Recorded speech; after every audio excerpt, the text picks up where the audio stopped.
So Labour in 2015 under Miliband has just suffered perhaps one of the worst and most unexpected defeats in 100 years.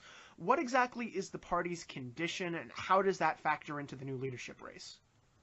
Well, it's a pretty demoralized party. As I mentioned, the polling beforehand put the race pretty close, possibly even with Miliband winning and being able to form some kind of minority government. Yes. But the party got crushed. It got crushed all across the country, especially in Scotland. Some of the party's most senior figures had been unexpectedly defeated. One good example was Douglas Alexander, who had been the foreign affairs spokesman for Miliband. He was defeated in his Glasgow constituency by, I'm not kidding, a 20-year-old girl who is named Mary Black, who how did was that the happen? SNP's candidate. Well, it happened because 50% of Scots voted for the Scottish National Party, just a little more than voted for the independence referendum. In the independence referendum, it was just a yes or no question, and that was the answer. And the answer was no. But in the first past the post system for Parliament,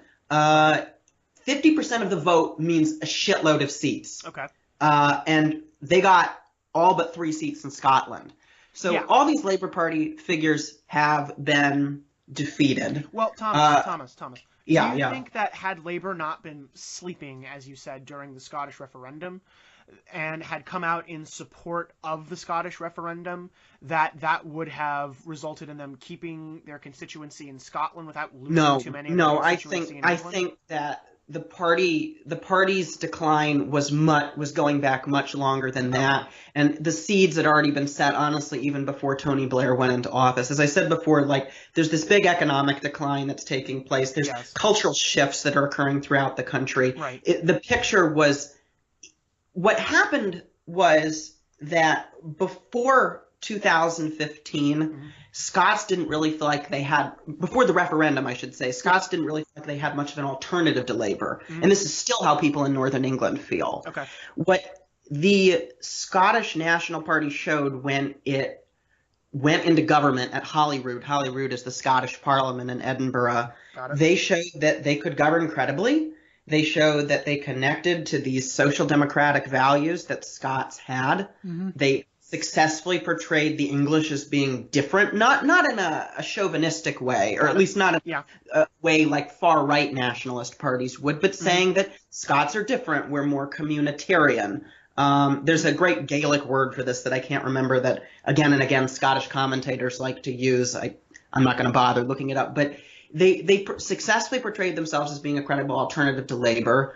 And then comes the referendum campaign, which mobilizes all these different forces in Scottish society, not just SNP supporters. We know supporters of the Scottish Green Party and many Labour supporters. They're all mobilized. They lose the referendum, but it galvanizes them. And Scottish National Party membership soars, and they have this massive organizational structure. And there it is, ready to go in the 2015 election, and they destroy Labour. And Labour does badly in England, too. So the party membership is really disoriented after this big defeat. They don't know what direction to take the party. The middle-of-the-road route that Miliband seemed to take isn't credible anymore. The route that Blair took by now this point is totally discredited. These populist waves are going throughout the world. It looks like a conservative government, mostly based out of southern England, is going to ride roughshod over their communities once again the way it did in the 80s, and they get into a bit of a reactionary mood. And so that sets us up for the leadership campaign. And speaking of that 2015 leadership election, I believe that the system that Labour used to select the leader, to select a leader, exactly, differed in the 2015 election than in any other election. Can you talk a little about that? This is in the selection of the leadership race, not in the general election. But the leadership selection. From time immemorial, British political parties, and I'm talking going all the way back to the late 1600s, it was members of Parliament who picked the leaders of political parties. That was the system that was in place into the 1980s when Michael Foot was disastrously picked as leader. This started to change in the 90s and early 2000s. They wanted to give party activists more of a choice in who their leader was. And so Labour picked a three-part system initially where you had members of parliament, what are called affiliated organizations, which is mostly trade unions, and the general membership picking the leader. That was the system that was in place when Ed Miliband and David Miliband fought in that that Cain and Abel battle for the leadership. Thomas, I think we finally found a system that's more convoluted than the U.S. Democratic Party's system of nominating a presidential candidate. No, that's much worse. Oh, that's much worse. That involves a lot. Yeah, that involves a lot more people. That is much more complicated. Than this is. This sounds more complicated. This is not even an electorate. This is called a selectorate. Selectorate is the joke that people use because it's still only involving, tens of thousands of people, or in the case of 2015, maybe a little over 100,000 people. That's a significant change. Yeah. So you have that three-part system in place. So I'm going to take us to 2013. Before Labour knew it was going to be so disastrously crushed, a scandal emerges in the Scottish constituency of Falkirk. At the time, everyone thought Falkirk was a safe Labour seat. Oh, little did they know. But they thought it was a safe Labour seat, and there is what was called a by-election after the sitting MP stepped down. The local MPs are picked by what's called the constituency party organization. So the Falkirk constituency Labour Party selects nominees to be the MP. What happened in this case was a trade union called Unite, led by a renegade left-winger named Len McCluskey, attempted to fix this selection process. They attempted to pick their choice, a very pro-Unite, pro-extreme trade union candidate, to be Falkirk's candidate, Labour candidate, in the by-election, which would effectively mean, just like in any safe seat anywhere else in the world, effectively mean that would be the new member of parliament for Falkirk. Yeah, they were trying to appoint someone. Yeah, this gets out, of course, into the papers, and there's a big uproar over this, and David Cameron starts his demagoguing over this and about the role of trade unions in financing the Labour Party. Ed Miliband, being defensive and reactive, as he always was during his leadership, decides to change everything. And this is where the law of unintended consequences starts to spiral out of control to the 2015. Yes, to the 2015 leadership election. So Miliband was not a consequentialist.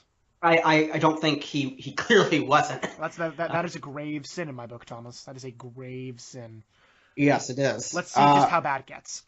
Well, his punishment, they couldn't have imagined what the result would be. The result is Jeremy Corbyn, but they couldn't have imagined at the time what the result would be.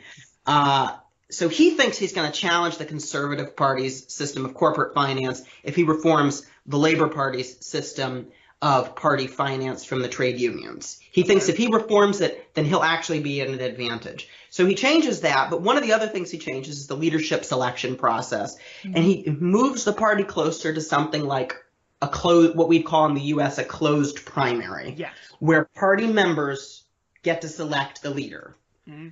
And this system allows anybody who's a member of the Labour Party and anybody who wants to join for just £3, for £3, to vote for the leader. Sounds like a great democratic thing, right? Yes. Wrong. Very wrong. Because this was untested. This had never been done before, and nobody knew exactly how the party membership was going to vote compared to the parliamentary party, which obviously needs to support their leader.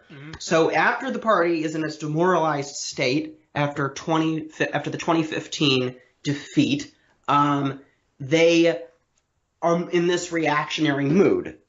There are three candidates who come from the party establishment at this point to seek the leadership. They are Andy Burnham, Yvette Cooper, and Liz Kendall.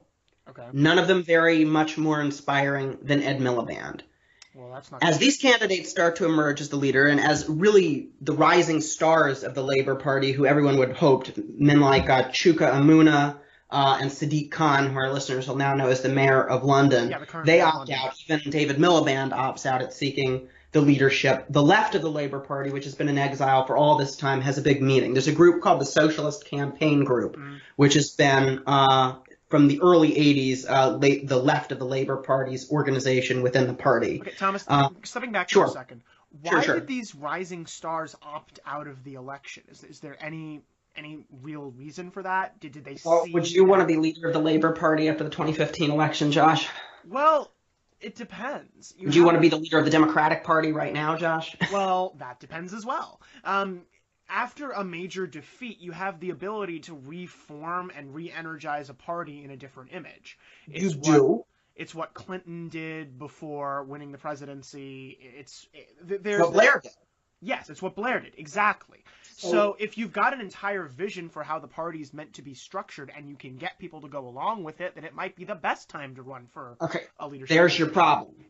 If you can get people to go along with it, you can't reform a party when the party doesn't want to be reformed. Very true. This is Labour's problem. This is the problem of the left. Yes, okay.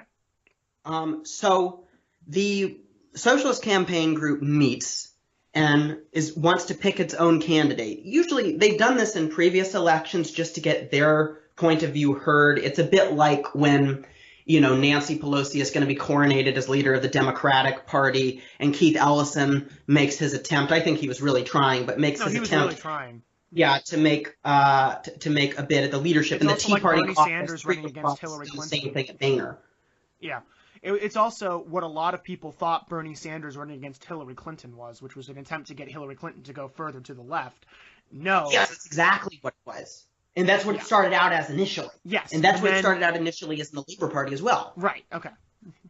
So the left of the party is meeting, and they just want a candidate to get their voice heard and to keep any future Labour leader, probably Andy Burnham, from moving the party to the right and in a reformist direction. Okay. And they're going through who might run, figures of the left like Diane Abbott, John McDonnell, Cat Smith, Clive Lewis, and Jeremy Corbyn is present. Corbyn hadn't sought the leadership before. He didn't seem to have a lot of political baggage within the party. We now know he has quite a bit of political baggage as far as the electorate is concerned. But within the party, he hadn't sought out the leadership before, and they believed that he might possibly be the best candidate to put left's vision. But Thomas. I don't think he has any baggage. I just think he has a lot of friends. I don't know. Maybe, with friends like these. Friends like Hamas. Friends like Hugo Chavez. So they're meeting. So they pick Corbyn as their candidate, and the parliamentary party initiates the leadership process before it goes to the general membership. And you just have to get a certain number of support. I think it's 15% of MPs, of Labour Party MPs, and remember there aren't many of them after the 2015 election, have to support your candidacy in order for you to be put on the ballot for leader. So Andy Burnham easily gets it. Everybody thinks he's going to be leader. Yvette Cooper, who's been in the party for many years, she gets on the ballot. Even Liz Kendall, who's a very unfashionable Blairite, she gets on the ballot as well. And to the last minute, there is this rush for Corbyn just to get the minimum number of MPs he needs to get on the ballot. A lot of people thought he wasn't going to make it, but there were several party members who actually said they would never back Corbyn as leader, but they thought that the party should have a debate. And these members backed him initially just to get on the ballot, not knowing what would happen. And so Corbyn makes it on the ballot, and the campaign for leader begins in earnest with Cooper and Burnham and so on going out into the country and talking to Labour Party members and at the time trying to get more people to join to vote in this selection process, which is to take place a few months later. Mm-hmm. Initially, they all are attacking, Cooper and Burnham are attacking Kendall. All their energy is going into attacking this Blairite figure, and to insisting the party needs to stick to its values. Okay.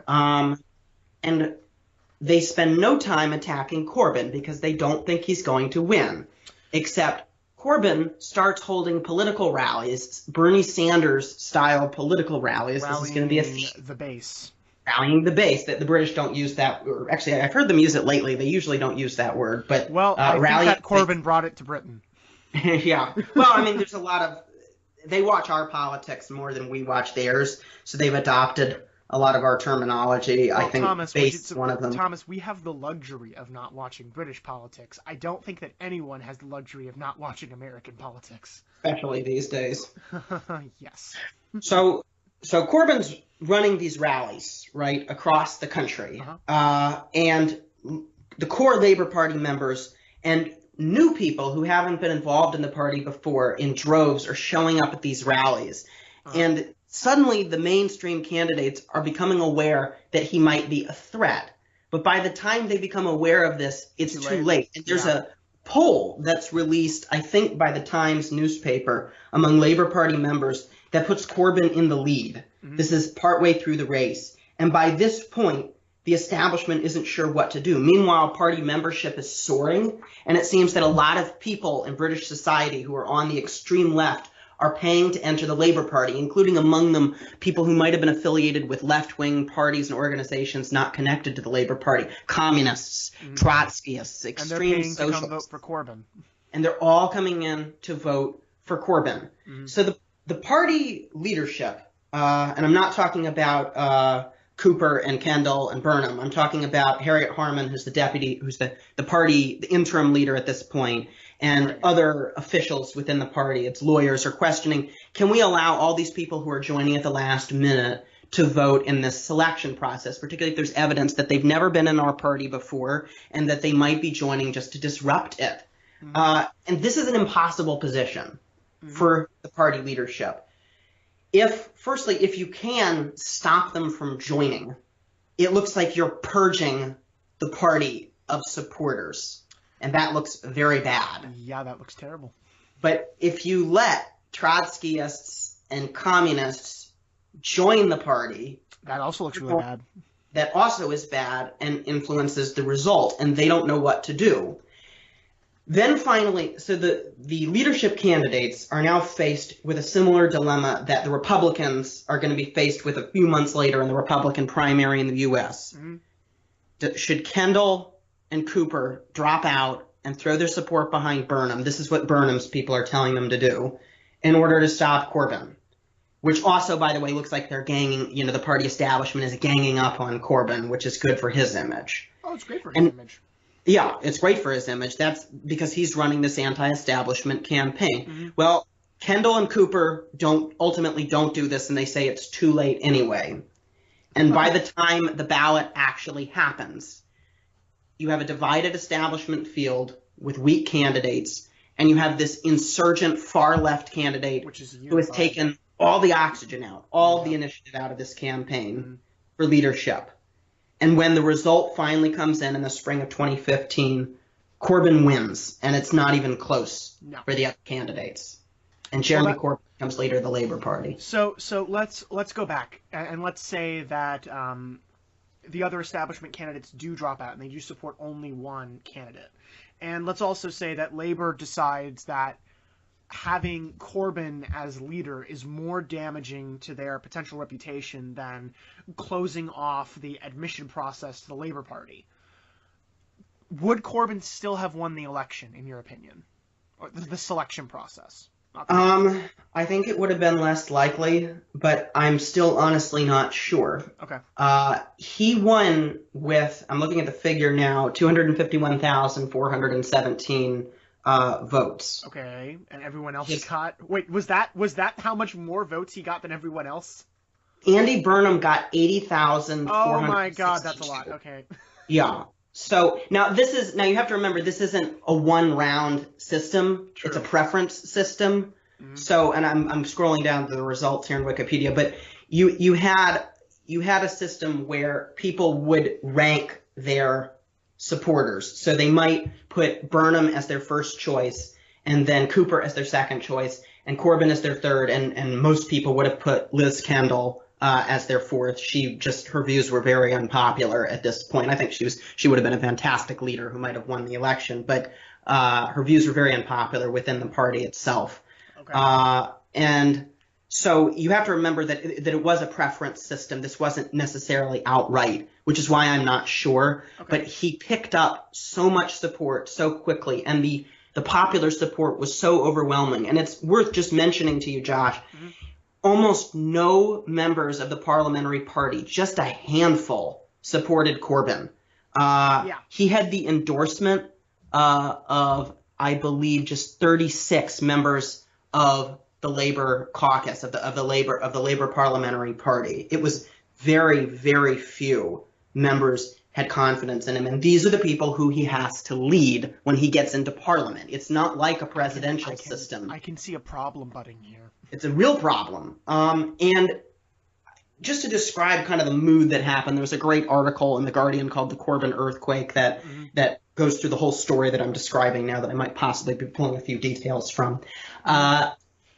It was said of Corbyn's victory after he won that it felt much more like a funeral than a coronation. People were in shock because the party had just suffered its worst defeat since 1911. And they now picked a candidate who, as I'm about to describe in a minute, had all of these connections to all these extreme left-wing causes that the rest of the country didn't support, that didn't look like a credible prime minister. This had never really happened, at least not since Michael Foot was leader, and that was a very different time. So Corbyn winning in Britain was the reaction to Corbyn winning in Britain was very similar to the reaction of Donald Trump's nomination in the 2016 campaign. I think it's comparable. Although we can talk about what we think of Corbyn morally. I tend to think Trump is more dangerous, and I think Corbyn and Trump are not the same person. Obviously, I also think some of Corbyn's positions and his blindness to what some of the people around him believe is immoral, but I don't necessarily think it's the same as the far right positions that Trump took and the type of supporters that Trump sought. But there are clearly some problems, as we'll discuss. So, Thomas, I'm going to ask you something that I'm sure a lot of establishment Labour supporters were asking themselves after Corbyn's victory. Let's take a step back for a second. Who exactly is Jeremy Corbyn? What is his history in the movement? What is his history in other movements? Who exactly is this guy who's now leading the Labour Party? Well, he is a veteran left-wing activist from Islington in northern London. He was the son of scientists. It was said that he joined, the anti-nuclear movement when he was 15. He's been a member of the Labour Party for most of his life. He's been involved in most left-wing protest causes that have been prominent in the past 40 years. I mentioned anti-nuclear, opposing most Western foreign policy, opposing... There's pictures of him being arrested and dragged away by police at a protest against apartheid. Yes, yeah, he was very strong. Yeah, and they're not all bad causes. No, they're not all bad I should just mention that. These are not all bad causes that he's been a part of. Yeah, he was strong in the anti-apartheid movement. He was elected to Parliament. He was one of the few new Labour MPs elected to Parliament in the disastrous 1983 election, along with Tony Blair. But he couldn't have taken a more different path within the Labour Party as Tony Blair. They are basically exact opposites. Corbyn stuck with the left of the party. He supported Foot. He supported total opposition to Thatcher. He supported the party in all of its unpopular new left causes, like opposing nuclear weapons, opposing most international intervention, opposing all privatization. Whereas Blair sought to reform the party and make it more appealing to a broader electorate. Yes. Corbyn took a much more consistently ideological route. So maybe it's worth looking at a few of the causes that he has supported over the years. Yes, let's look at a few of Corbyn's friends. One organization that he's been on the leadership of since it was formed in 2001 is an extreme anti-Western group called Stop the War. Stop the War is not a normal anti-war movement. It's not a normal peace movement. It is explicitly anti-Western. It doesn't just exist to oppose the wars in Iraq and Afghanistan. It has given active support to dictators and oppressive regimes around the world. It has it has connections to the regime of Bashar al-Assad in Syria. Oh, no. It was noted of Stop the War after the chemical attacks on civilians. It refused to issue condemnations while it continues to attack Western governments for their involvements abroad. This is particularly distasteful. After the Paris attacks at the Bataclan, Stop the War blamed France for the attacks. That's disgusting. That's the kind of organization that he's been involved in. So we're not talking student protesters at Kent State for the Vietnam War here. No, we're talking about something much more dramatic. This is on the extreme even of the anti-war movement in Britain. Stop the War. But Corbyn was on leadership. Yeah, Corbyn is he still on leadership?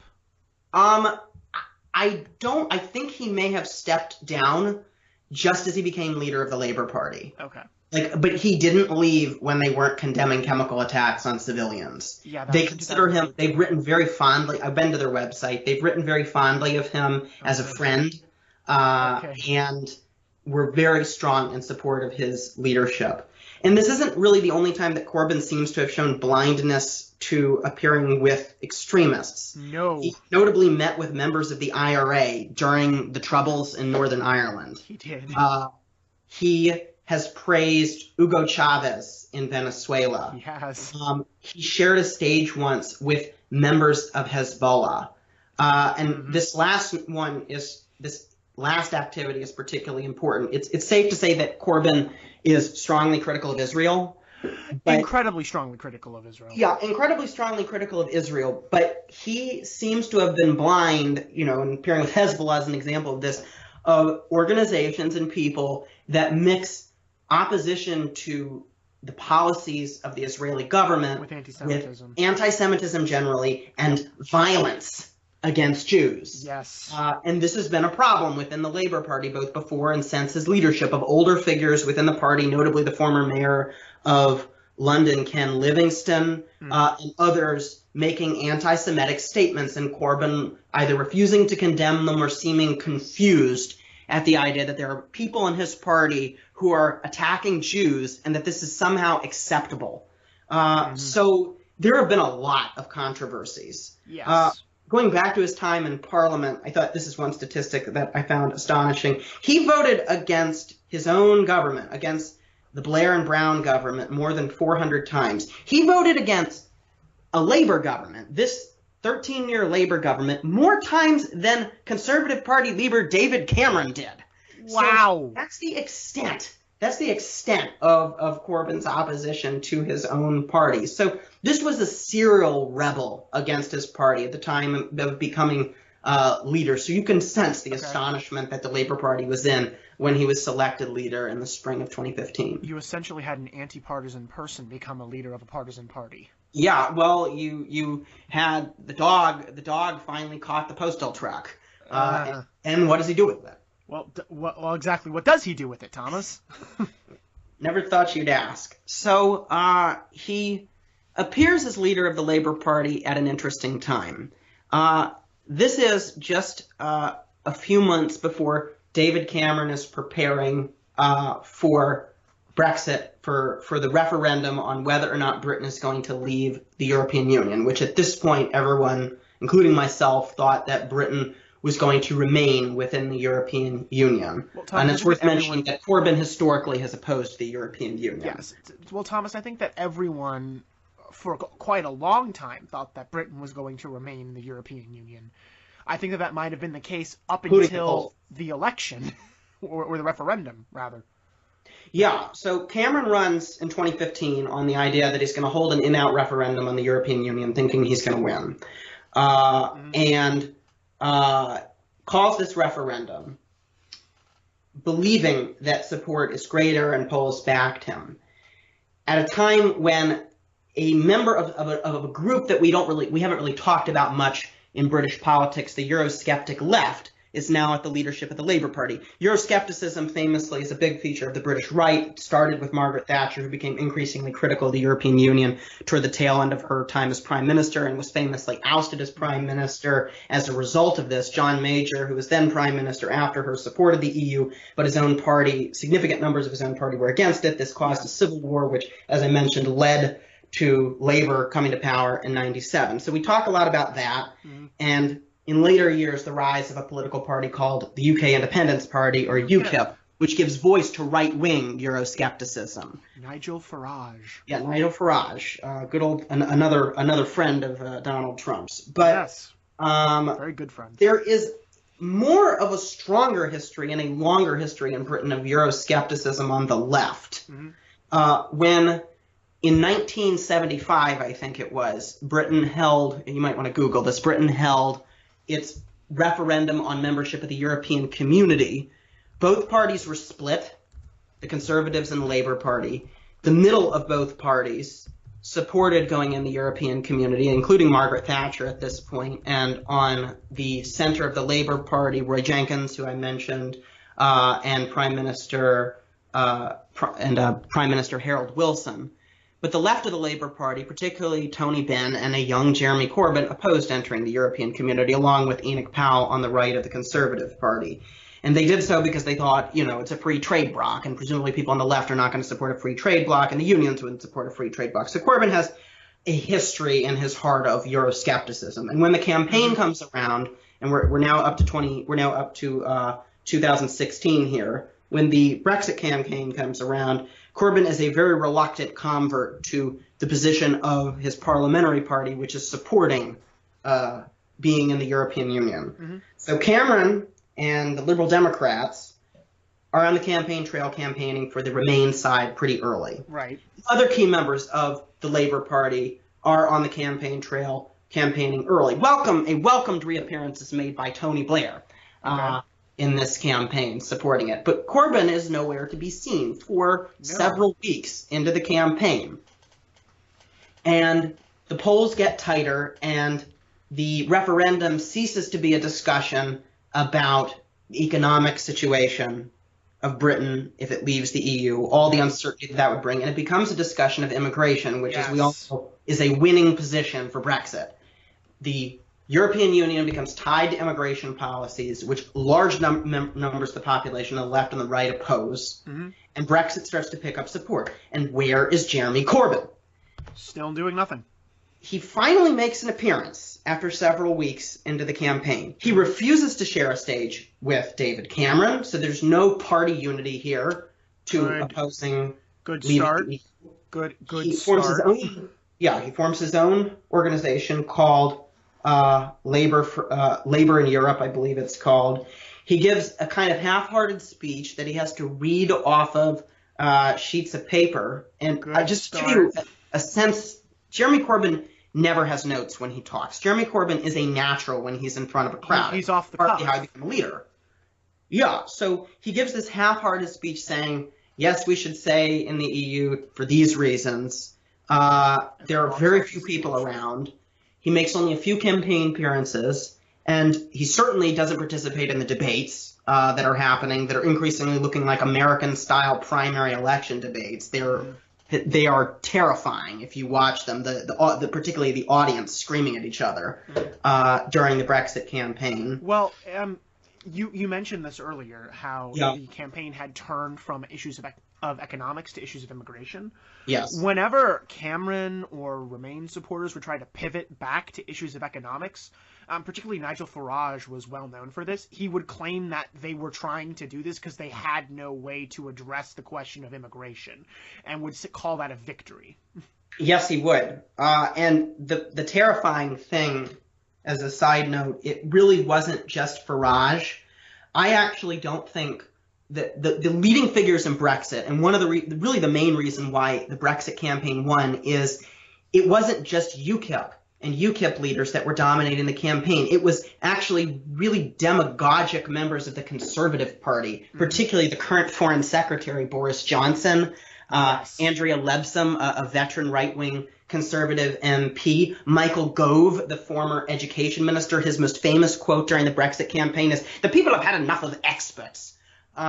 They drove a bus, and Johnson was on this bus. And this was not Farage's part of the campaign. This was the Conservatives' part of the campaign that Cameron opposed, that had an erroneous figure about how much money Britain was sending to the EU each year, and saying that it should be put back into the National Health Service. Did they this get figure off was the bus debunked ever and speak, or did they just drive the bus around? Oh no, they got off the bus and speak. It's a big part of British campaigns is double-decker buses. So I'm sure you're aware of the Freedom Riders in the United States. Can we call these people the Brexit Riders? Maybe. I don't want to put. It's a horrible thing to put them on the same moral plane as the Freedom Riders. They're not the same moral plane. It's just very similar. They're in a bus supporting a cause. Yeah, well, except everywhere they went, they were. Well, and much like the Freedom Riders, everywhere they go, they have a lot of really racist people who show up wherever this bus goes, not very happy. Thomas, also, are you aware of the Battle of the Thames? I am, unfortunately. Would you mind going into that a little bit? Why don't you tell us about the Battle of the Thames? The Battle of the Thames? Okay. Well, the Battle of the Thames was essentially it was a yacht battle with local fishing boats involved, and rather than any kind of guns or cannon of any variety, they were using like fish and sponges and water balloons and just pelting people with various objects. So we're not quite talking about the English Civil War here. No, although there was an incredibly amusing report from the BBC that was as if it was an actual war breaking out in England. There was British humor is fantastic, of course. Well, yeah, but the Brexit campaign was unlike anything Britain had seen in an election. Commentators were saying it was showing us what populism was looking like in our current era, and it was closer to the volatility of an American campaign as opposed. It was much closer to that, and it was like not just like any American campaign, like the 2016 American campaign. Yeah, it was a predecessor to that, definitely. And people, the continuous spreading of disinformation and lies during the campaign, the shattering of norms. So the country's going into this populist revolt, and going back to Corbyn, this country's going into this populist revolt, and Corbyn is kind of on a sideshow, and he's barely playing a role in the campaign, as poll after poll is showing that among core Labour supporters in former industrial communities, support for Brexit is very high. We knew, and everyone knew, that the Conservative Party was divided over Europe. What they didn't realize is how divided the Labour Party was over Europe, namely its supporters, including a lot of supporters of Corbyn. Was there just an assumption that they were going to support the Remain movement? There was a big assumption that most of Labour was going to support the Remain movement. This is primarily why everyone thought Remain was going to win. Okay. And they would have if Labour Party voters, traditional Labour Party voters, had backed Remain and what their leadership did, except that's not what happened. So it's the night of the referendum in June of 2016. I distinctly remember this because I was still in college at the time, and I made an excuse to get out of class early to see the results as they came in on the BBC. Mm-hmm. The first two results that came in that night were in two northern cities. The first was in the city of Newcastle, and the other was in Sunderland. It was noted that the result in Newcastle was much closer than everyone thought. It was about 53%. Newcastle has, it's a university town. It has a lot of young service workers, technology workers. It's got precisely the profile that you would expect of an area that was going to vote for Remain, except it voted only barely, just a few percentage points for Remain. And Sunderland overwhelmingly voted for Leave. Sunderland was known for having a giant Nissan plant there, and the Nissan threatened to pull the plant out of Sunderland if Britain voted for Leave. This was a huge employer in the area, and Sunderland overwhelmingly went for Leave. And commentators said, well, is this an anomaly or is this a harbinger of things to come? Because if they're only barely winning in Newcastle, that means that their support is probably lower elsewhere. And what was your prediction based on those results? Because I remember I knew they were in trouble. Yeah, I remember in the 2016 presidential election when Virginia remained too close to call. It was exactly that equivalent. It was exactly the equivalent of that. Yeah. And I had exactly the same feeling on both occasions. Exactly. I knew that it was a sign that the ultimate tide for Remain was much lower than everyone thought it was. Yes. Okay. That support was much weaker, because our listeners will know that elections or referendums in a polarized society are not about convincing people. They have nothing to do with convincing people, because people cannot be convinced. People's minds are fixed.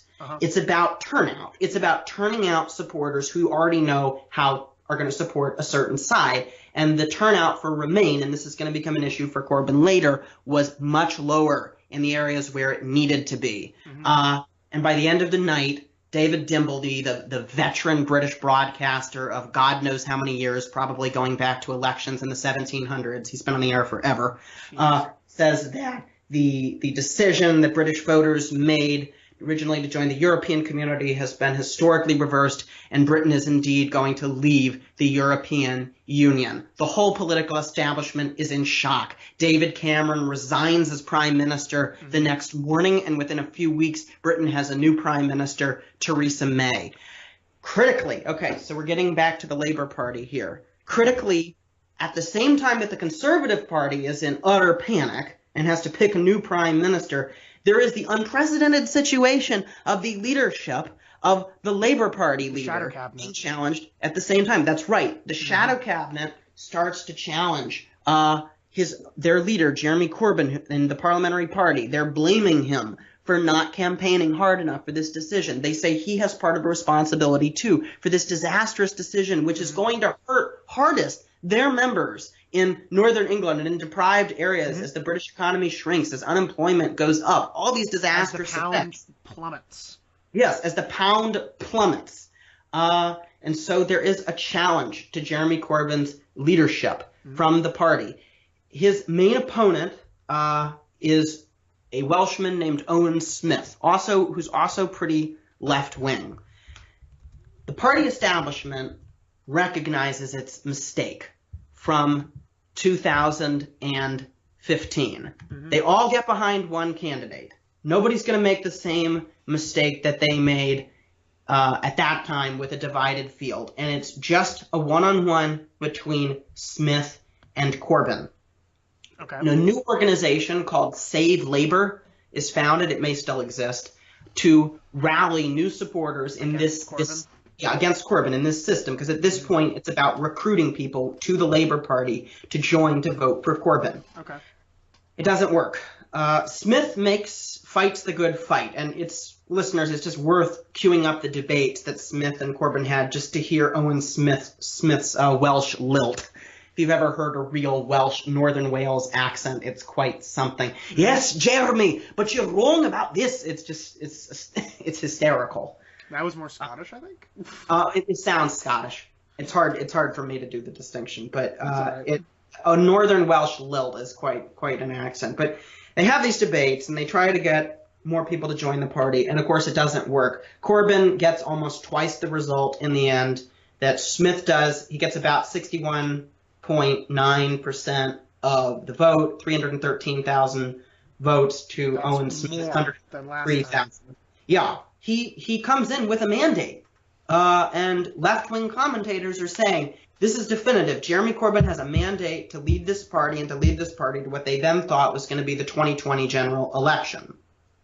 It wasn't the 2020 general election. May said that she wasn't going to call early elections. Well, May said she wasn't going to do a lot of things until she said she did, and then she went back on all of them, I believe. And she did. So now we're into an election campaign where there's been a lot of twists and turns. When Theresa May called these elections early, everyone thought that she was doing so to completely crush the Labour Party. And it seemed like that was going to be the case for a little while. But now we have poll numbers showing Labour gaining on the Conservatives, Corbyn gaining on May, even in the race for the Prime Minister. Is Labour going to be crushed? And why? Well, this is really the hardest part of the podcast because I have this nice grand set of ideas about the problems that social democracy is facing, and why it would neatly lead you to the conclusion that Labor is about to be defeated resoundingly in this election, which is still a possibility. Okay. But politics doesn't work in a linear fashion, or a predictable fashion. We can all say that we're in the land of confounded expectations anyway. When the election was called, as you said, Labor had more than a 20-point deficit in the polls. Everyone thought that they were going to suffer some kind of defeat that might even make it questionable if the Labor Party could continue as a governing force in Britain. I didn't agree at the time that Labor would disappear as a party as a result of the defeat. I don't think it's that bad for a lot of reasons. Was simultaneously praised for her partisan shrewdness in calling these elections at a time before Brexit really took effect, while the Conservatives were at their strongest.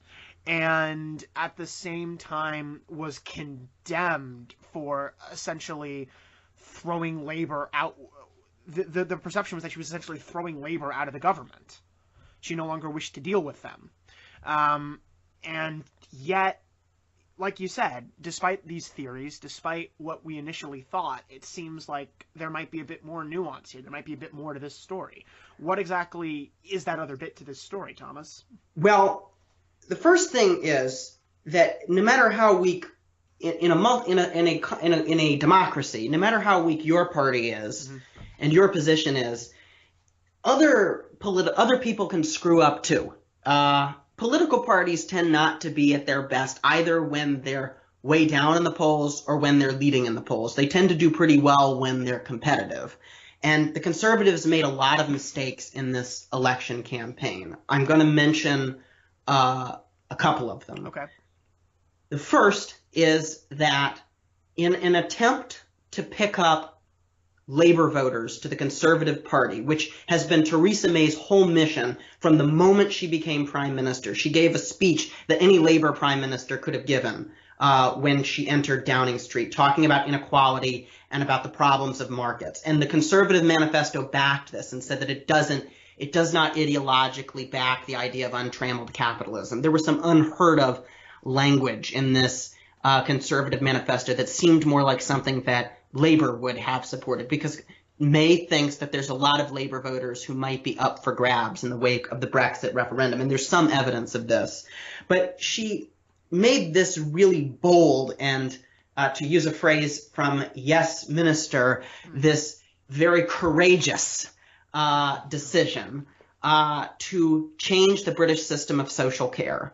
I mentioned, and listeners will know, that healthcare in Britain is run at the national level through the NHS. Social care, care for old people, is run through local government, through councils, and it's been going through a period of almost existential crisis. It's dramatically underfunded, and a lot of people are not able to rely on the system in a way that they once were, and it's enormous debate as the British population ages. Yes. Young people don't like paying for the care of old people.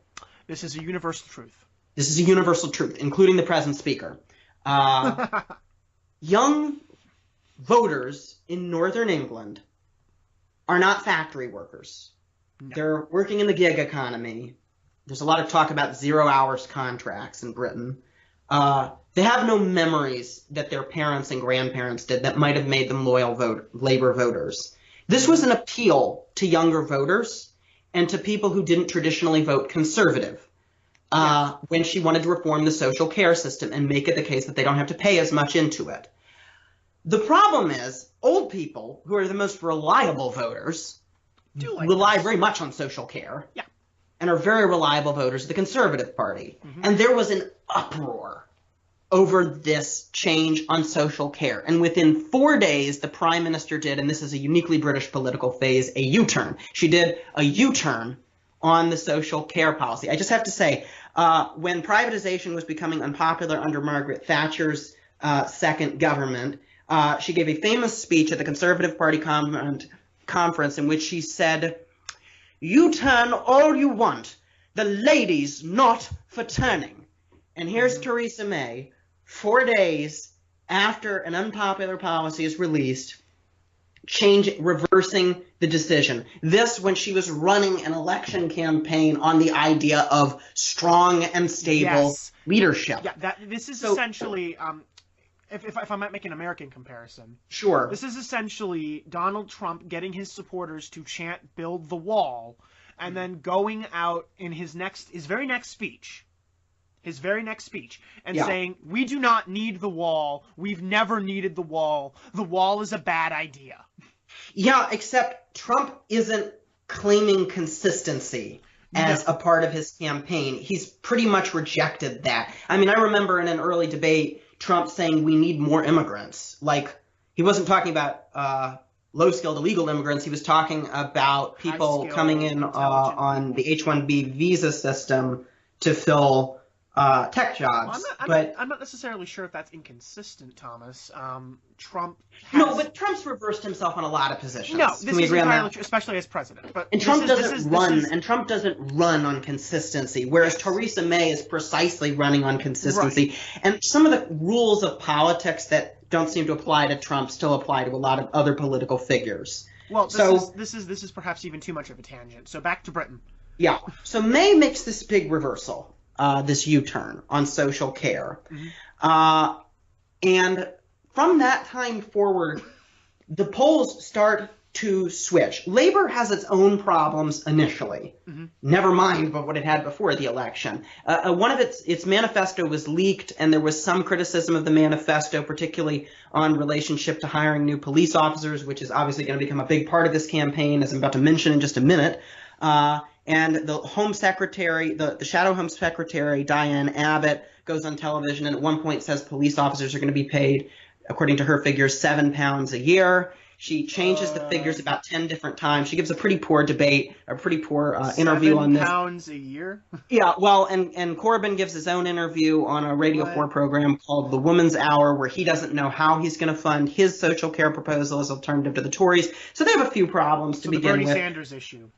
Well, where does all this money come from? Well, that's always an issue with Corbyn, and they still haven't answered it. But they released this manifesto, Labour does, in the campaign, finally, and it has all of these goodies that the British electorate like, that contrary to being abolishment of private property, as the right-wing press has basically been saying for a while, he says he wants to renationalize the railways. Now, nobody thinks that coal and steel and everything should, well, I mean, there are people in Northern England who think it, but most of the British public doesn't think that the heavy industry should go back into public ownership. But the privatized rail system, for anybody who lives in England, is an abomination. Yeah. It is just terrible. It doesn't work. No. People face immense delays. It's very expensive. Indeed. It's been one of the most poorly implemented privatizations that conservative governments have ever brought in. It was brought in the early 90s. And the Royal Mail is another thing that most British people, and most people even in the U.S. would probably say they think it's a sensible thing that the government is heavily involved in the postal service. Yeah. And Corbyn says he wants to renationalize that. He says to students that you're going to have free college tuition, something they've been begging for years, reversing Tony Blair's policy. He says he's going to put, and every labor leader says this, but he says he's going to put immense resources into the National Health Service that the Conservatives aren't going to do. So he shifts the debate from Brexit, which the Conservatives wanted on, who can get the best Brexit deal. He shifts it from all of these controversies in his past on leadership, right, which Theresa May has just abdicated that ground with her reversal on social care. And suddenly they're talking about public services, which is something that every British person cares about. Every British person has an interaction with the health service. Every British person cares about pensions. Every British person cares about education. Every British person cares about the police. And then tragedy strikes in this campaign, as I'm sure all listeners know. There's a concert being held in Manchester at the pop singer Ariana Grande, and a homegrown domestic terrorist with connections to ISIS kills 22 people at this concert. The whole country is thrown into shock. And shortly after this, it's revealed that Theresa May actually made cuts to the number of police officers during her time as Home Secretary under David Cameron. Yep. Another attack happens just a few days later, and this is the second attack in recent months on London Bridge. Or on the Westminster Bridge, I should say, not on London. Westminster Bridge. On the Westminster Bridge. In London, in which 12 people are killed. So Theresa May is not looking like a strong leader even more. Jeremy Corbyn is attacking her, and it's pretty astonishing for a left-wing Labour leader like him to be attacking her on getting tough on terrorism. Mm-hmm. So Labour was in a hole about as deep as a party could be at the beginning of this election campaign. And there's really only one way for you to go when you're that low, and that's up.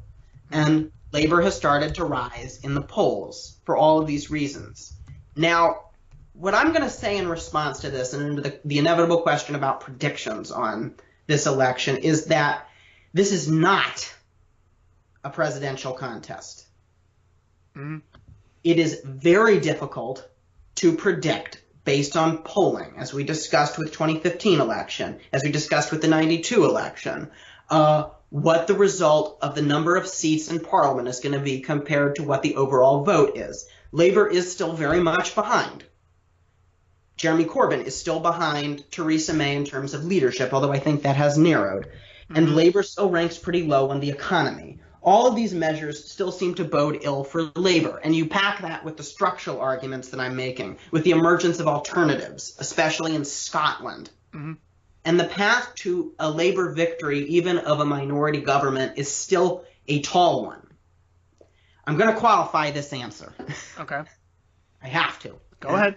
Because in 24 hours, we don't know what's going to happen. But one problem, I would say, with Corbyn and my theory of social democratic decline mm-hmm.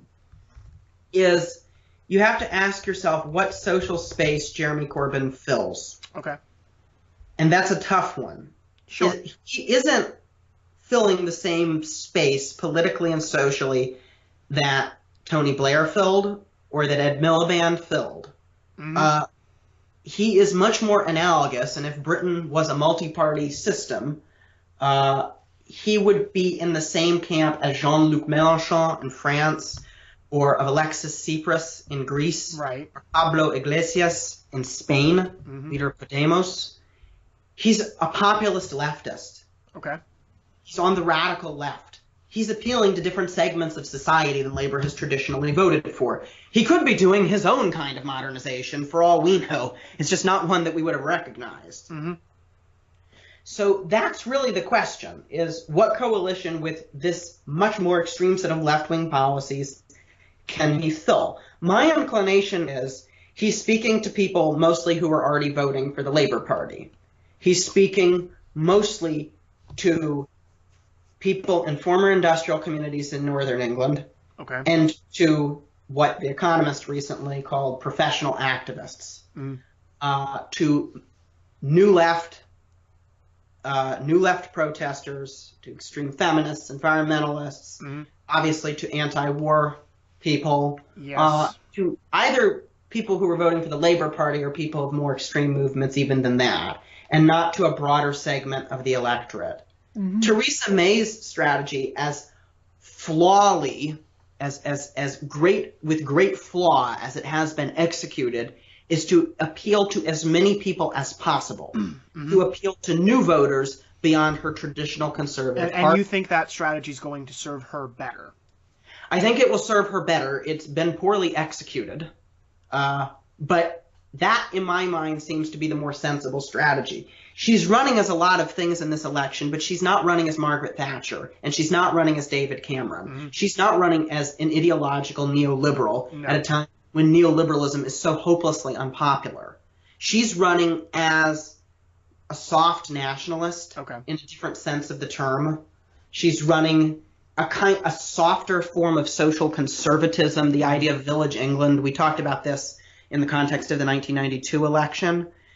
And she's offering voters a kind of safety, nostalgia, and protection that they really want right now. And you don't think that there's any of these either terrorist attack, the one in Manchester, the one in London. Her leaked conservative manifesto, which mentions things like fox hunting and was seen as more of a coronation as opposed to an actual attempt to convince the British electorate of things. Her opinions on renouncing human rights for people suspected of certain crimes. Her opinions on creating a Conservative Party-sponsored British internet, which brought up comparisons to China, North Korea, places like that, which I'm sure she did not want. None of these gaffes are going to serve to make her as unpopular as would be necessary for Jeremy Corbyn's appeal with only a certain amount of the electorate to win the election. That's essentially your prediction?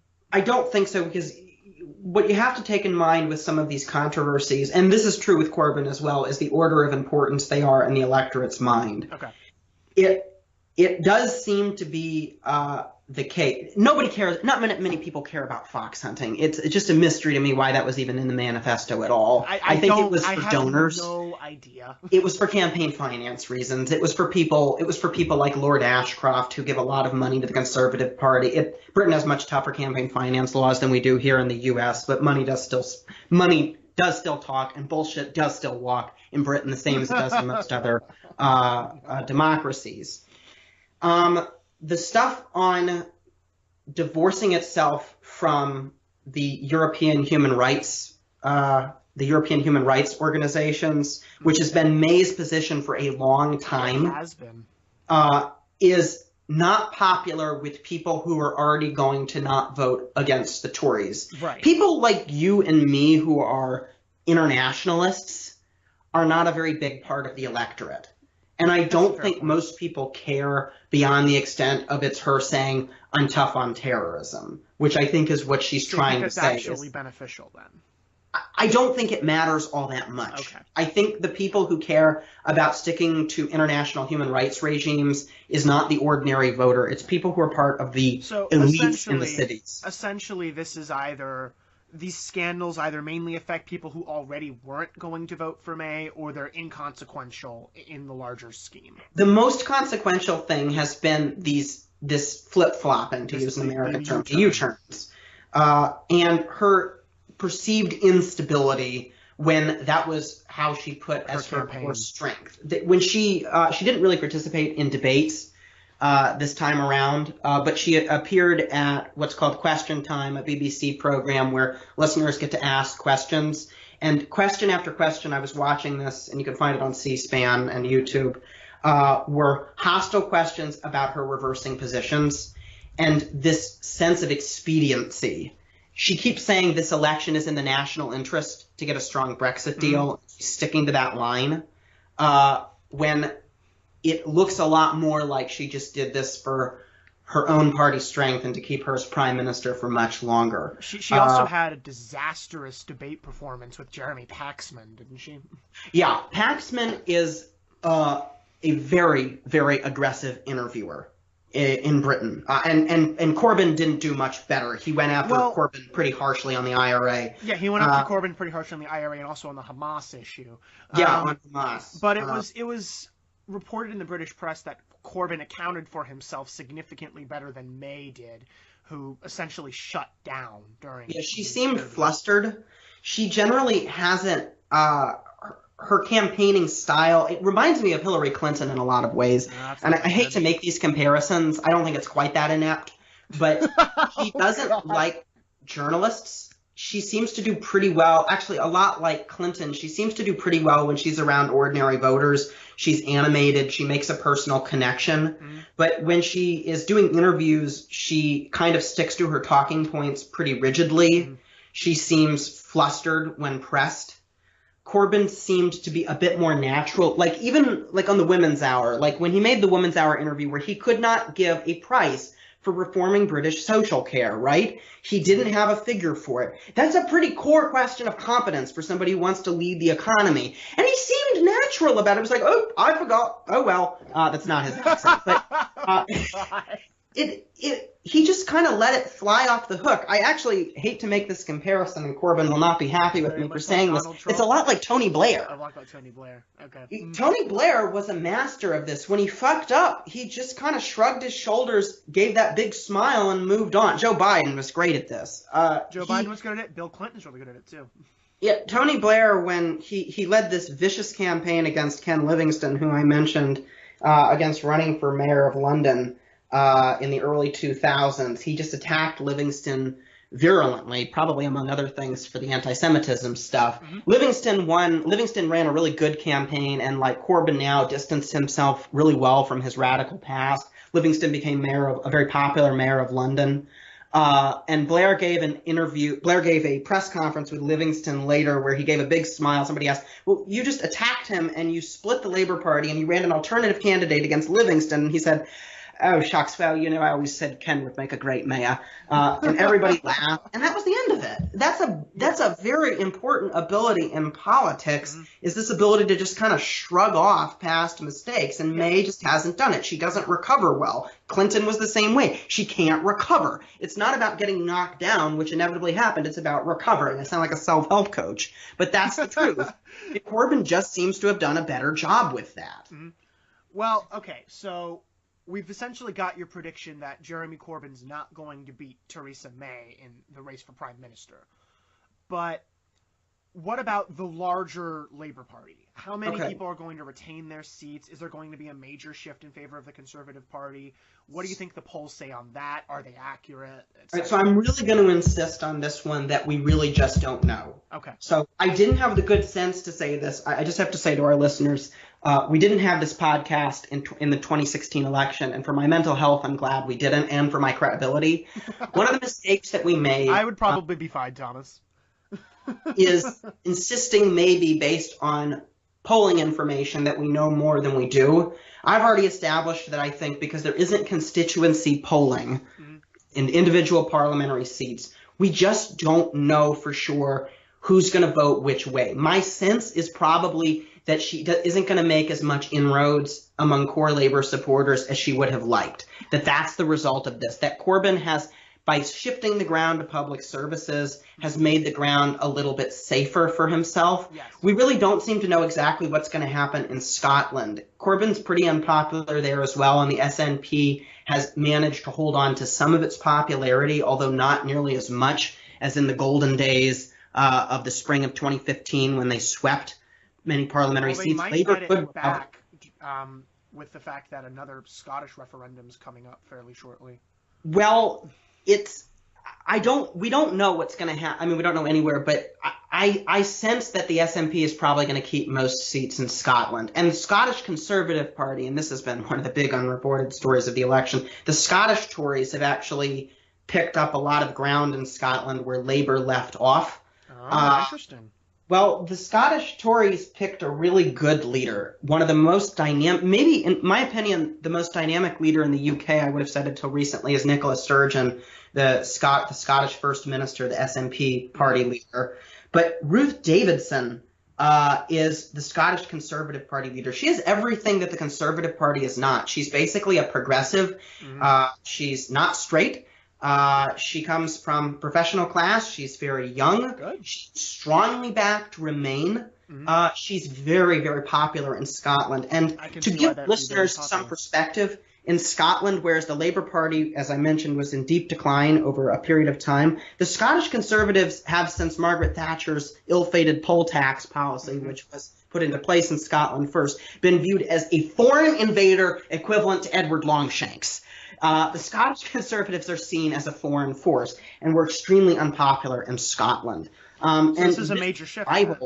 This is a shift, this revival. I don't expect they're going to make too much of a dent, but the campaign has been somewhat separate there, and the leader of the Scottish Labour Party, I don't even remember her name. The leader of this, which indicates to you, the leader of the Scottish... Her level of importance in this campaign. Well, she hasn't yet. Her name's Kezia Dugdale. She hasn't done particularly well in this campaign either, and Labour's brand is still pretty unpopular in Scotland. So I sense that Labour's probably not going to have a dramatic recovery there. They might do a lot better in Wales. where they seem to have picked up a lot of support and where the Tories picked up a few seats in 2015. And Wales, everybody thought that the Conservatives at the beginning of this campaign could get a majority in Wales, which they've never, ever, ever had before. And this time around, it looks like Labour might manage to hold this off a little bit. So you're convinced that it's not going to be a Labour victory, despite the fact that you've got polls narrowing, and it is worth. I'm not totally convinced of anything, but I understand that. It is worth pointing out to our listeners that there is a British maxim that polls a month before the election are more accurate than polls a day before the election. That seems to have been true in the past, but the general trend that we've seen in recent years is that they just aren't that accurate because they don't. In general, yeah. And I should say this time around, we talk about polls, but there have been contradictory projections from different organizations. Mm-hmm. The Times newspaper, the Times of London and YouGov, a pollster, put out a new model right before the election that was predicting this Labour surge that's based on a model that has never been tested before. And that's going against most other polls, which put the Conservatives more comfortably ahead. I think there was a poll from a university, I think it's either Sussex or Surrey, I can't remember off the top of my head, that put the Conservatives more comfortably in the lead. And it's all based on one thing, actually, and this is really important. It's based on young people. It's based on the turnout of young people. Mm-hmm. The Times YouGov poll predicted that 83% of young people were going to show up to the electorate. That's never happened before. Young people do back Corbyn a lot more strongly than the elderly. And it doesn't strike me as that likely at a time of voter apathy being as great as it is that you're going to get that high a turnout among young people. Okay. And I think it's probably more safe to assume that the elderly are going to show up in this election, and even in spite of the social care U-turn, are going to back the Conservatives. Mm-hmm. So I think it could stop the apocalypse for Labour, but that presents its own problems. Okay. So Thomas, it's June 10th. Mm-hmm. Labour has been defeated in the 2017 election, but it's not a catastrophic defeat. It's not a very slight defeat, but it's not something that's so terrible or unexpected like the 2015 defeat. What happens then? Does Corbyn stay on as leader? Well, that's kind of the question that everybody's asking. So there are some people in the Labour establishment who would never say this publicly, but they are kind of hoping for a big defeat. And the reason they're hoping for a big defeat, I was tempted to make a bad analogy there, but I'll decline, in the Second World War. But the reason they're hoping for a big defeat is that if they did, Corbyn would be politically ousted as leader, and the party could rebuild from a more sensible position. Okay. But if he doesn't suffer this big defeat, and if he defies expectations, which Josh, he has. Yeah. We already are seeing that in this campaign. He has defied expectations. He's kind of and he does seem to be performing well. And there is a part of the electorate that people didn't realize, especially among young people in Britain, that is receiving this message well and doesn't remember any of these controversies about Corbyn that we discussed before. And if that's the case, then he could stay on as leader after losing the election, which is not unheard of for even after losing an election for Labour leaders to stay in place, particularly if there is a leadership system, as we have discussed, that advantages Corbyn and advantages the party extremes. Mm-hmm. And even if he didn't stay on as leader, who would replace him under that system? The left of the party would be at an advantage in that system, and presumably as more right-wing policies are being put under place under a Conservative government, would be in a more reactionary mood, and Corbyn might be in a position to pick a successor. Maybe, who knows? Maybe Diane Abbott. That was going to be my position, because as the way that the Labour leadership selection process is set up, it definitely advantages the far left of the party compared to the more center or the more right portions of the party. Well, the thing is there's even the big obstacle to Corbyn staying on as leader, if he wanted to, would be this. Okay. So I mentioned to you before, to get on the ballot, to go before the general membership, you have to have the support of a certain threshold of the parliamentary party, right? That overwhelmingly doesn't back Corbyn. Right. Okay. There is talk, and I'm flipping through my notes here to find it. There is talk of him, I don't have the figure, but there's talk of him changing that threshold and lowering it to just 5%. I think it's being lowered from 15%, so he would only need the support of a handful of extreme left MPs to get on the ballot and he could get to stay on as leader. And that's all he would need, and then he could pick up the support of all these left-wing party members and stay on, or a successor that he picks could do the same. So that's kind of the open question here, is regardless of the result, even maybe in a catastrophic defeat, what happens to Corbyn as leader? You mentioned earlier, like, who wants to be leader of the party, so they have the opportunity to reform it, but the party members have to want to reform, and a lot of these members don't want to reform. They want, if anything, to move to the extreme. And I think that's kind of the position that the left is in. So it's almost very similar to where the American political left is after the 2016 election. You might say that. All right. Well, thank you, Thomas. That was very interesting. Thank you. And now that brings us to the intellectual buffet. What have you brought to the intellectual buffet, Josh? Well, our listeners might remember that I am the Tangent podcast expert on the alt-right, and that I made the rather emotional claim, or emotive claim, that Pizzagate was the worst conspiracy theory that I'd ever heard of. Do you mean, Josh, worst as in stupidest and worst as in stupidest? And not as in frightening and immoral and bad for the country. It's also there might be a few other examples. I'm thinking 9/11 Truth probably was 9/11 worse. 9/11 Truthers are probably worse for the country, but I meant stupidest. I believe you asked me if I thought that moon landing conspiracy theorists had more evidence, and I said that yes, they did. That's a shame. However, I think I might have found one that's, well, we're not quite at the level of Pizzagate, but we're pretty bad, and it comes from the alt-right again, and it's about a murdered DNC staffer by the name of Seth Rich. On May 16th, 2017, while everyone else was so busy with Trump's week of scandals, talking about leaking secret intelligence from the Israelis to the Russians, which without informing the Israelis, which is a major political faux pas, not necessarily illegal, but not really precedented either. Talking about Trump's possible connections to Russia and the broadening of the Russia investigation. Fox News ran a 9-hour segment on a DNC staffer's death, Seth Rich, who was stated to be part of, to be the complete source of the DNC leaks to WikiLeaks. Now, there's a couple problems with this theory. One, there's no evidence of the fact that Seth Rich had any connection to WikiLeaks whatsoever.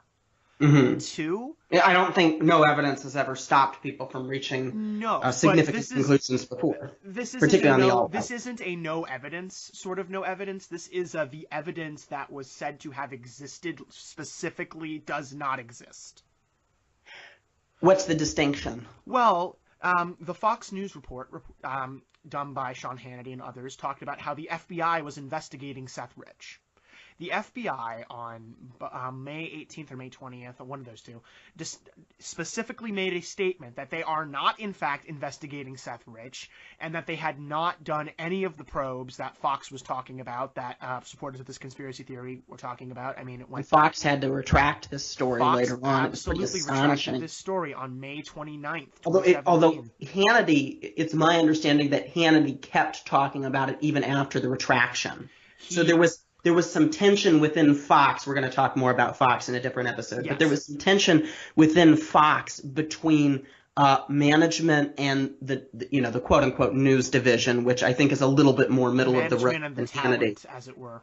Yeah, and this was reminded me. It was reminiscent of when Karl Rove defied Fox's leadership during the 2012 coverage by saying Romney still might win even after Fox called the race. Yes. But unlike with Rove, there was no disciplinary action in this case. No, Hannity's their most popular show now with O'Reilly. After O'Reilly leaving. Yeah, he was the second most popular even with O'Reilly on the network.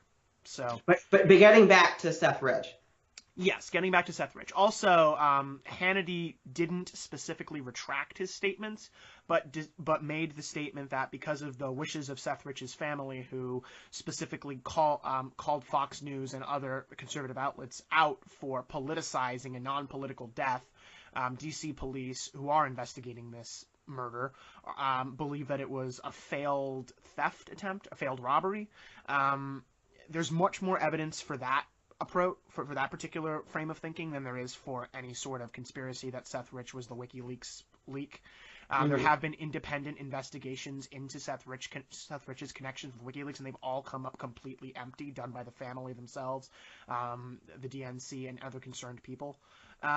So pretty much the only person who maintains that Seth Rich had links to WikiLeaks is a private investigator paid for by not the family, but by a major Republican donor. Yes. As a matter of fact. So there's definitely some partisanship being injected into this story. Also, there was a lot of hemming and hawing from Breitbart and other organizations about how the quote mainstream media wasn't reporting on this news because they were trying to cover it up. Because of course Fox, the top rated 24-hour news channel for a decade, is not part of the mainstream media. It doesn't have any influence at all. No. My question though, I'm actually honestly not as interested in what Fox is saying. I'm more interested in what you've seen in your sort of observing your anthropological activities. My anthropological activities. Circles. What are they saying, particularly now after Fox has made this retraction, after all this evidence has come out? Are they changing their tune? No. They still think this happened. So they're saying that this retraction mainly came from the fact that Seth Rich's family asked people to stop politicizing his murder. And they lawyered up and threatened to sue Fox News for defamation because there is no evidence. And now that has been revealed, Fox News continuing to engage in this story would be wrongfully circulating what they know to be false evidence and false allegation, which would fall under defamation under the U.S. legal code. So a lot of the alt-right people are saying that no, Fox is still probably right. They just stopped because they don't want to deal with this lawsuit and this family. Well, that is true, because it's not like Fox doesn't have legal problems these days. This is very true. There's a lot of allegations of sexual harassment coming their way. Yes. So essentially they said that it's not that Fox is wrong, it's that this family is acting emotively to their son's death, and they don't really want the truth. They just want to glorify. They're essentially vilifying the family of the person they're trying to paint as the missing link between the DNC and WikiLeaks, in order to discredit the notion that it was in fact the Russians who hacked the DNC into WikiLeaks. And now, while I haven't seen people making that explicit connection, that it was Seth Rich as opposed to the Russians, that is essentially what's being done here, right? If it was Seth Rich leaking something to the WikiLeaks, he has no ties to Russia. Everyone agrees on that. So if he is in fact the major leak here, then there is no Russian hack of the DNC, and likely they need that for their narrative. Yes, and likely no Russian intervention in the 2016 election, which is where I think this theory comes from. But it's been largely discredited. It doesn't really seem to be being reported on anymore. Even Breitbart dropped the story after Fox. Josh, I want to make a correction for you. Sure. There's a podcast called Tangents that actually is reporting on this right now. Really? So it is being reported on. My bad. I wasn't aware of this, Thomas. Thank you for bringing to my attention. My second intellectual buffet item is the interesting sort of relationship. A nice pasta dish. Very much a nice pasta dish. A little bit of a Italian-Russian fusion. So we go from Pizzagate to pasta and some very nice borscht. Yes, exactly. So some parchki. After Donald Trump left Italy in a very interesting state after leaving the G7 conference and ending his European trip. The United States still does not have an ambassador to Italy. He left an empty. This is a lot of positions that have not been filled by Trump. But this is particularly important because there's a certain movement in Italy, the 5-star movement of Italian populists. M5S. M5S, yes, who are incredibly anti-American and very interestingly pro-Russian. Now, this is the theme of populists throughout Europe. We should mention to our listeners that although we talked about far-right parties in Northern Europe, parties of the radical left or the populist left seem to have picked up more in Southern Europe, and M5S fits right into this category. And they all favor Russia, left and right. Yes, they all favor Russia. Or most of them do, anyway. Not in Finland, strangely enough. This is particularly interesting, given that Italy has most often been a United States ally as opposed to a Russian ally. Yes. And I believe they've joined NATO? Yeah, they have. And so... Oh, no, yeah, Italy's in NATO. Yes, absolutely. Italy's in NATO. Of course Italy's in NATO. It's particularly interesting because they've attacked Donald Trump as being disappointing for clashing with Vladimir Putin so often. So they're explicitly saying things like this, and their popularity is only increasing. Additionally, we have the return of an old friend, Thomas. Oh, no. Silvio Berlusconi is alive in Italy. Berlusconi hasn't exactly latched on to the 5-star movement completely, but he's been making some statements that are very much in line with what they believe. And we should mention Berlusconi was a several-time prime minister in the 90s and 2000s.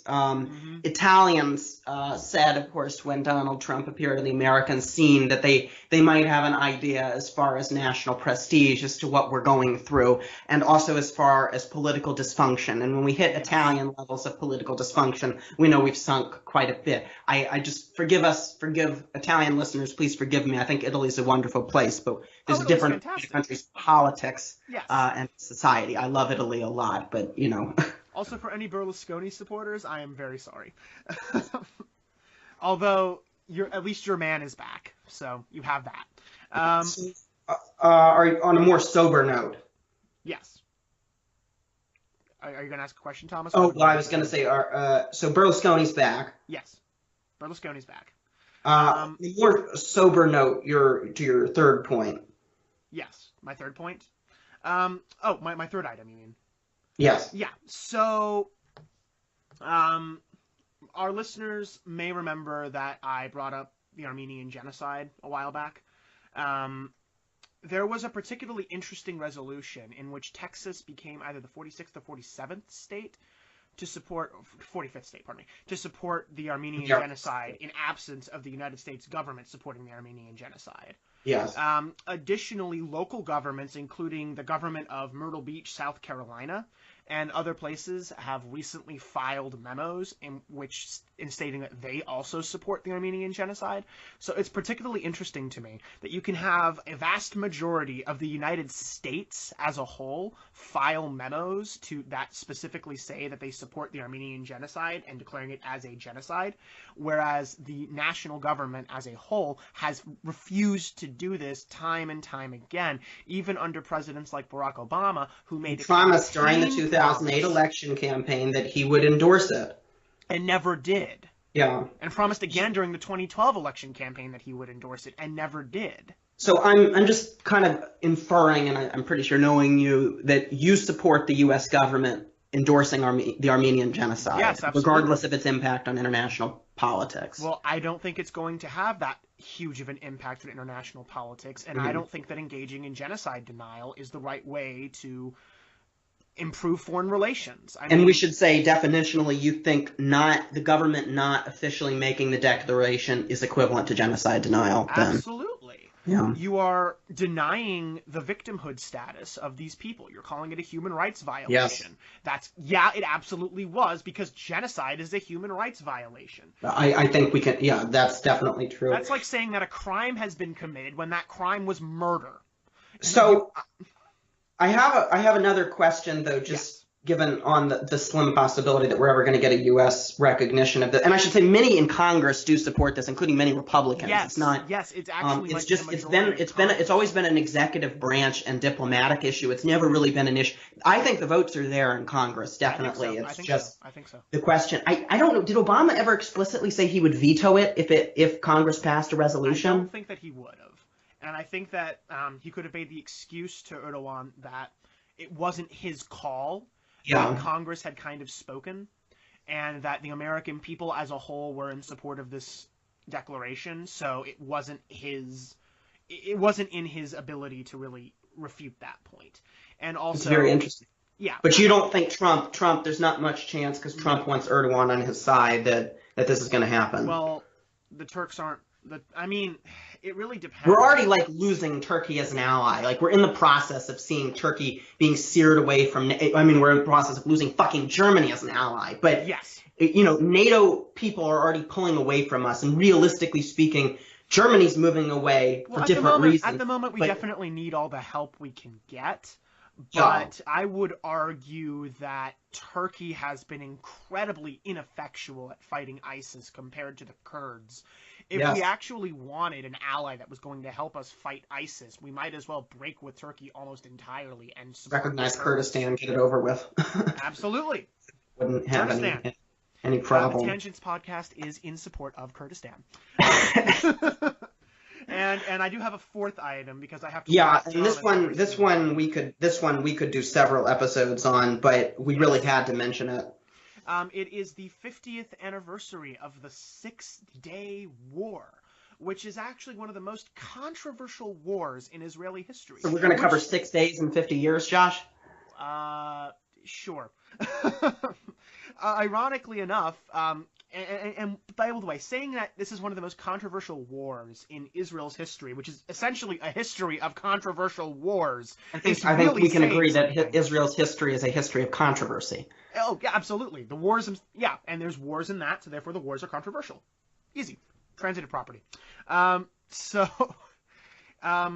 There's a divided legacy on the 6-Day War in Israel. Yes. Prime Minister Netanyahu gave a speech on June 6th, 2017, in which he essentially stated that the 6-Day War reaffirmed Israel's commitment to its people, and then he went off on that point to say that they were remaining committed to the settlements. Yes. Which the 6-Day War had very little to do with. Although the settlements are a result of the 6-Day War. Oh, yes, absolutely. They're a result of the 6-Day War and Yitzhak Rabin's inaction when they were smaller. But again, we can probably do several episodes on Israel and even more episodes on the settlements. But I would, the result of the 6-Day War, I think it was Gershom Golenberg who wrote in his book on this subject, who said that Israel got an unintentional empire as a result of this war. Yes, unintentional empire. Also, there's a lot of controversy about whether or not the war was defensive or whether whether or not a preemptive strike can be determined as defensive. Netanyahu said that the war was definitely defensive, but there's a lot of academics and a lot of stir amongst the public in Israel publishing articles talking about how this was a preemptive strike. Even if it was a warranted preemptive strike, the fact that you have a large amount of the population admitting to the preemptive strike is really a step forward. Additionally, a lot of people don't really know what to think about the 6-Day War. They like the What's the position? What do Israelis think? Well, that's a very interesting question. It's like I said, it's a divided legacy. They like certain parts of the 6-Day War, and they dislike other parts of the 6-Day War. There's definitely a rising good parts and the bad parts. Yeah, there's definitely a rising movement of people who understand that the 6-Day War essentially deprived the Palestinians of a state, and could potentially in the future deprive Israel of a state, at least as it recognizes it. Yes, exactly. It also turned a lot of international opinion against the Israelis because the Israelis became occupiers as opposed to international opinion in places where people were sympathetic to Israel previously, as opposed to places where they're generally not and still aren't. No. I mean, those people were already against Israel. Yes. But a lot of their allies other than the United States had great pause about Israel's occupying of Jerusalem and occupying the West Bank in particular. Now, there's a lot less divided opinion on Jerusalem. Jerusalem is believed to be the capital of Israel, and it was always meant to be the capital of Israel. Oh, by Israelis, absolutely. Even the president of Israel, who's been significantly more moderate than Netanyahu, stated that Jerusalem is for Israel and Israel is for Jerusalem in a speech on the 5th of June, I believe. Yeah, so, a lot of scholars of the peace process kind of think, and this is something I strongly advocate, is if there is to be some kind of two-state settlement, the issue of Jerusalem needs to be like a separate discussion from the West Bank as a whole. Yeah, like those two issues need to be done separately. You have to separate that. Because, and Gaza presumably needs to be separate as well. Because you're going to have about like 80% of Israelis supporting keeping Jerusalem, and that's not nearly the number of people who support keeping the West Bank. And most Palestinians want Jerusalem for their own reasons. Yes. I want to ask one more question on this war, and it's a really critical one. How do American Jews feel about the Six-Day War? And generationally, for those who remember it, and for those who have been born since, including yourself? That's a very interesting question. Because there's a big divide on this one. Yeah, I'm not so sure that I can, and there's such a big divide that I'm not so sure that I can speak for the entirety of American Jewry on this, in all honesty. But just like generally speaking, obviously individuals have different opinions. Well, I think it's a safe assumption that people who were alive during that time have a different attitude toward the war than older people. Jews as a whole tend to be more supportive of the Six-Day War. Because they were alive for these countries literally making threats on Israel. Those that have been alive since Israel's foundation or shortly after Israel's foundation believe that it was an entirely defensive war done for security reasons alone. The younger generation, my generation, people younger than me, we haven't really seen Israel be in existential danger. We've been told that it is. We've been told about times where it was, but we haven't seen, the Syrian army come marching through the Golan Heights. They got other problems at the moment. Of course they have other problems at the moment. We've also seen an Israel that's united with Egypt, that has a peace treaty with Jordan and good friendship with them. We've seen an Israel that's invaded other countries like Lebanon. We've seen an Israel that's more aggressive than it is defensive. The most that we've seen is perhaps the Second Intifada, which really wasn't nearly as bad as the First Intifada. And the Intifadas themselves are not really wars of aggression more than they were just like a massive... Or existential. Although they're not existential. There's some people who do think even the Six-Day War was not an existential crisis for Israel, at least in the same way like the founding wars in the late 40s were. Or the Yom Kippur War. And certainly today, Israel's a good deal stronger than it was in those days. Yes, in the Yom Kippur War, that's worth mentioning. Absolutely. We haven't seen anything like that. So it's difficult. I think it's difficult for my generation to perceive the Six-Day War as an entirely necessary conflict. Also, they say that hindsight's 20/20. Right? I feel like my generation is unable to divorce the Six-Day War from Israel's current border situation and the fact that there is no Palestinian state. The Six-Day War is viewed as a demonstration of the Israeli military's superiority in the region. And while for older Jews that means that Israel could finally defend itself and was finally secure, for younger Jews, I feel like it means that Israel now is the bully of the region, and now the onus falls on Israel to act appropriately, given that it has so much more power than its neighbors. So I think that that's the way I saw it. I've always seen it personally as a great military victory and shocking. I like the fact that Jerusalem was retaken, or I used to like the fact that Jerusalem was retaken. Now I think that Jerusalem needs to be an international city, but that's a completely different story. Well, we can't necessarily solve the Israeli-Palestinian question in the next few minutes. But no. I would love for that to be the case, but we cannot. In your mind, the legacy is divided. Yeah, absolutely. The legacy is incredibly divided, and I believe that ends our intellectual buffet. All right. So, thank you for listening to our podcast, and have a great rest of your week.